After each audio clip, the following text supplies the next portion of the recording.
What is up? It's your boy Johnny Shreve. I have BB Pro Mr. Telegaties. We got an update. Look guys, I get it man, this is like day 2 in a row, back-to-back videos on Peg Watson. After the video went out yesterday, I got some more information on it. And John Brown put another video out. It actually has a police report. What I like doing in college, what I do literally in university was like, I did a bunch of projects where I had to take, police reports, transcripts, break them down. I did criminal linguistics and stuff like that, so it was pretty fun. It's cool shit. But then what it does for me is when I read the police reports, I'm like, oh, this is work. This is bad. This is really, really bad. And it gives a clearer picture of the entire situation, but also how much of a douchebag Peg Watson actually is. We're gonna go over this police report, right? John Brown's got it on his, he goes over it. Doesn't really necessarily get into too much detail in terms of like what means what on the page, but let me just let you know that Peg Watson's effed. So basically you have, basically at the top, obviously, police report from Miami Police Department, case number, it's been filed. What's important about this is obviously like the accuracy of the police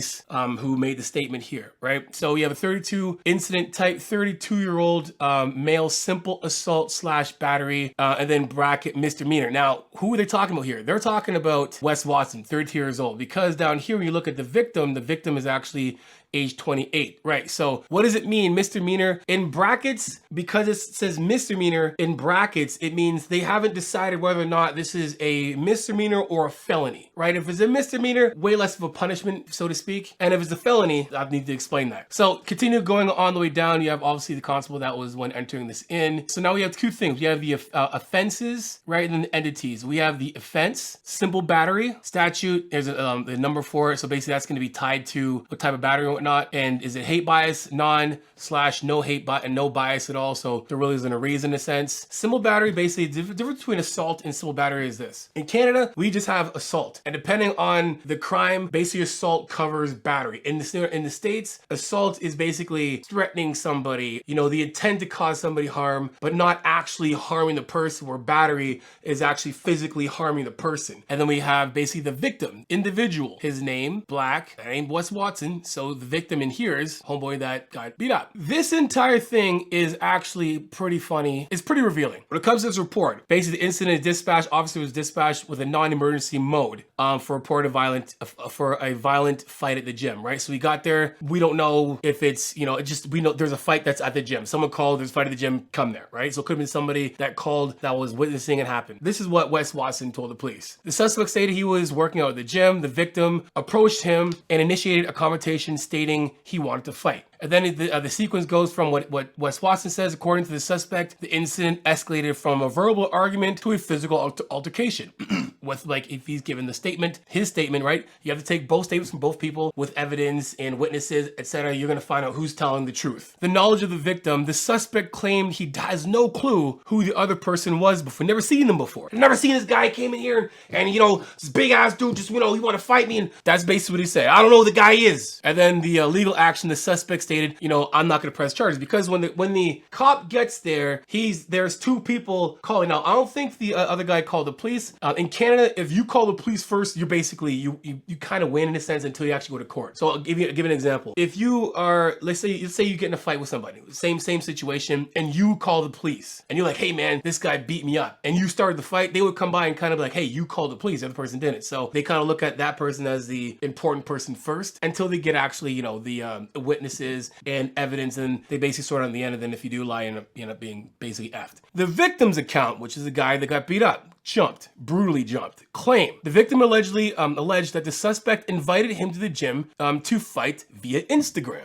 Here's where Wes Watson's absolutely effed. What I'm gonna read to you next here, Wes Watson outed himself online. Literally. Wes Watson lied to the police. He just lied to them. Reason why? Because anyone who has the footage, I even have it. I have Wes Watson saying, if you want to come to the gym, I'll give you the address and we'll go side. We all know that story. He said that, right? On Instagram, police reviewed the victim's phone and noted messages from the victim to the suspect about fighting. The actions, the victim went to the gym to confront the suspect. We actually saw that happen in the video. Then it says sequence, the victim confirmed that if there was a verbal altercation. That's where the stories line up. So when the police get the statement, you know, they're trying to line up these stories. One person saying, hey man, you know, I don't even know who this dude is, but we did start off with a verbal altercation and then it got into a fight. And then the other guy is saying, I actually do know him. He messaged me on Instagram, or I did, and here it is right here. Here's the messages. And then if you even back it up, he probably was like, look, here's this thing on, here's Wes Watson's video on YouTube. And then it's like, yeah, we had a verbal altercation. I went over there and then this is what happened. Then the sequence of events is this.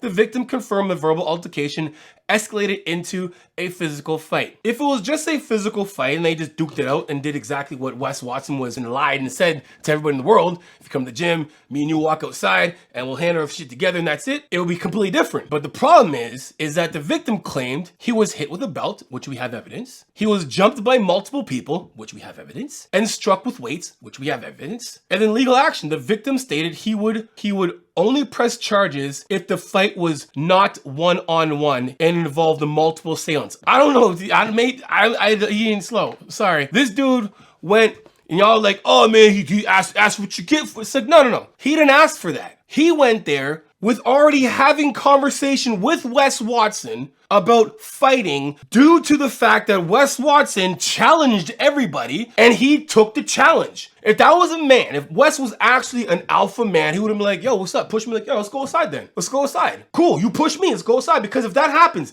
if he pushes him, he goes outside, they're both now basically just as guilty in terms of if the police came, Wes Watson just beat the shit out of him and, you know, by himself, and they both got whatever marks, whatever, and the police came there due to somebody else calling, they'd be like, all right, we have a physical altercation and, you know, both parties aren't going to press charges because the one guy wasn't going to. Why would Wes Watson press charges? Of course he's not pressing charges. He ain't the one that got jumped. My man down here is saying, I would not have pressed charges if I knew it was going to be a fight. The problem is with Wes Watson is that he lied in his statement and there's footage everywhere. This kid don't got to do any work. When it comes down to it, if the gym owner does not release the footage, the gym owner's in shit because they have that, because there is cameras and there's only some of those things that are there. So you're gonna wonder, like, where is the rest of the footage, Mr. Gym Owner, right? Wes Watson probably thought he was in the clear because, you know, maybe the gym owner didn't put out most of the stuff, but it doesn't matter because even what you have from the CCTV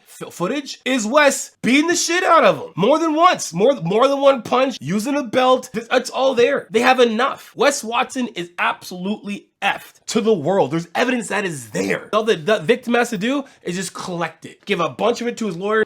This is good, this isn't, this is good, this isn't, you know, and he'll be like, hey, this is enough. Then he's gonna be like, sue him for everything. Because that lawyer's gonna want a nice chunk of that change. He's gonna get it. Because he knows that lawyer's gonna be like, okay, man, we got an assault charge, but what else can we get here, right? Is your jaw broken, son? Jaw broken? Is your eyesight good? Okay, you got any medical records and stuff like that? Okay, let's take this, you know, if this guy's actually has money, which he doesn't, you're taking him to the cleaners. Anyway, guys, there it is. Thought I'd put it out there.